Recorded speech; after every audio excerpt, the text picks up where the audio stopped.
Morton 0245 here, and today we're taking a look at the NECA Remake Jason, so stay tuned.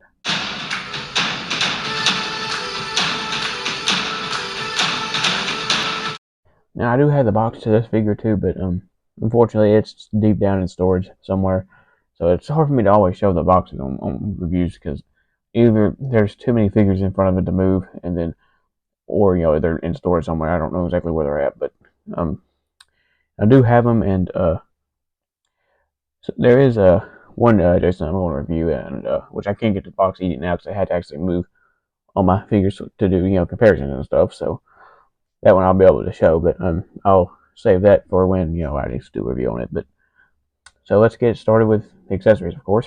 So the first accessory is this screwdriver, and now I'll go ahead and tell you there's no way he can hold this. It's a very tiny accessory, and as you can see, it looks like a four-way screwdriver too. As you can see, it's got four slits on it, and it's also got a green handle, which just got a little bit of paint in there. It looks like it's kind of dirty, because tools get used most of the time, so tools are going to be a little bit dirty. But because likely he found this in somebody's garage, I would assume. And see, the actual screwdriver itself's kind of got a good metal kind of paint to it, and makes it look kind of shiny and everything, which is pretty cool.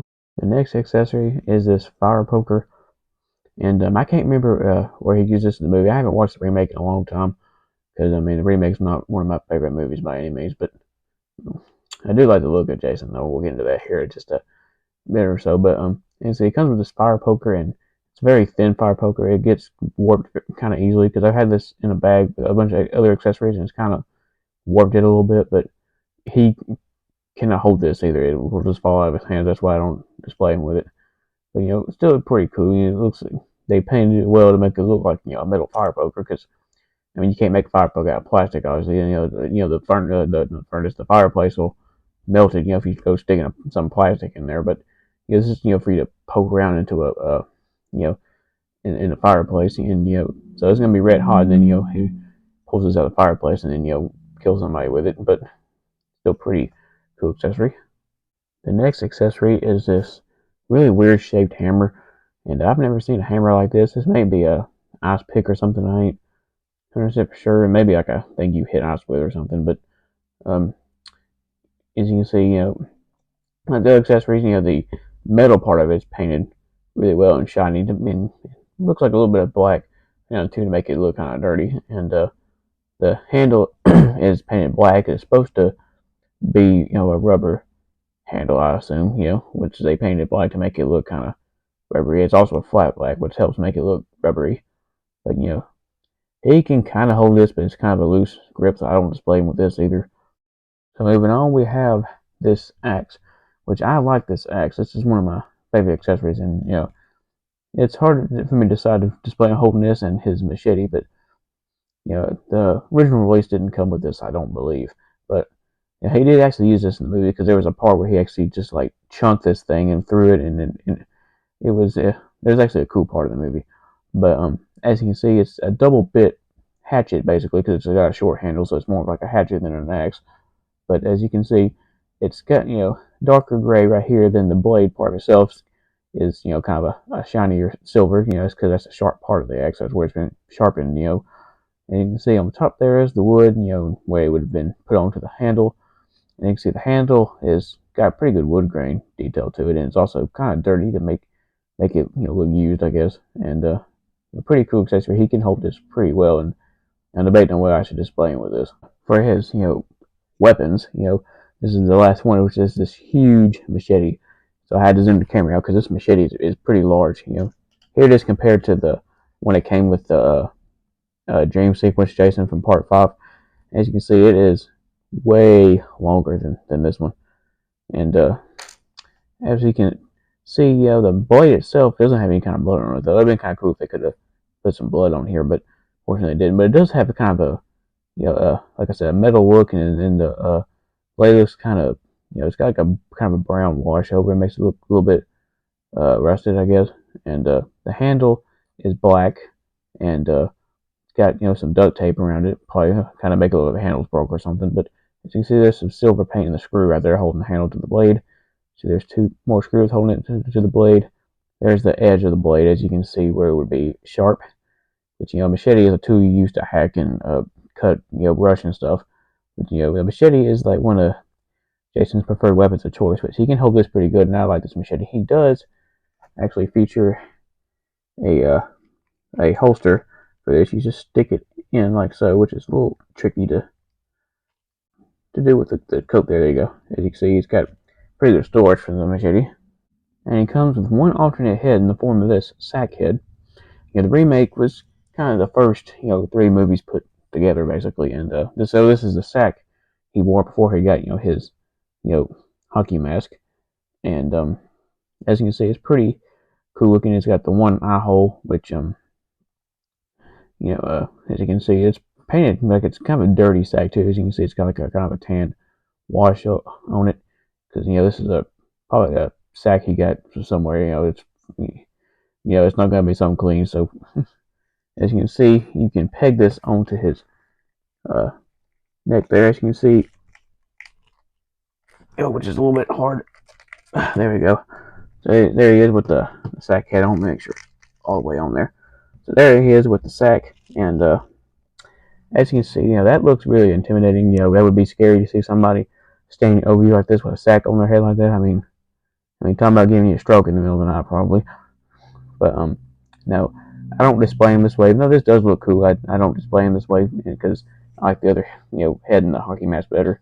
But still pretty cool. The original release of this figure did have this, but they won't interchange because it's a different peg system, I think. Unfortunately, I don't have that original release to compare it to.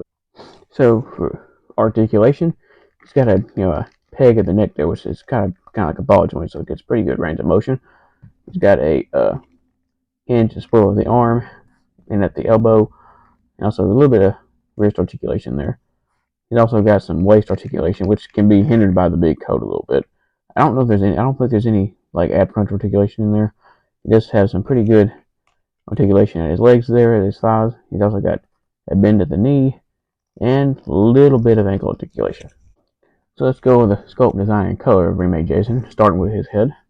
As you can see, he's a very tall figure, so it's kind of hard to hear. But as you can see, the mask, is like the traditional hockey mask. It's this mask had a very specific shape to it in the movie. It wasn't like the original mask, but as you can see, he's got the black straps that go around his head there, and it's got kind of got a dirty paint job to it too. May look like a used mask. Mine's got a little bit of a crack right there in between the two holes, but the mask is removable.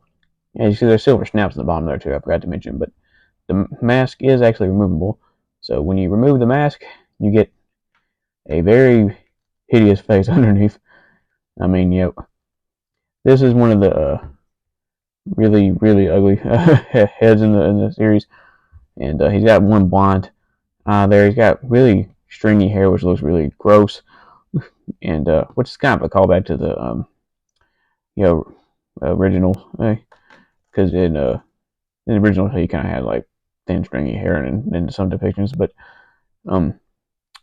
now the original release of this figure with the mask, like I said, unfortunately I can't compare it because I don't have it, but the mask, when you would take it off, the strings of hair would come with the mask, which look really weird. Look like a kind of how some wrestlers do with their stuff.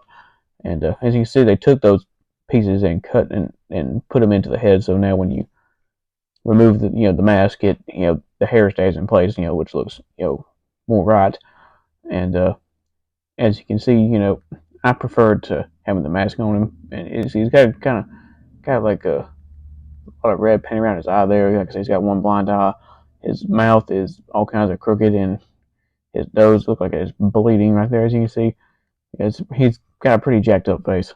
So the hockey mask helps kind of hide that. As you can see, his neck is huge.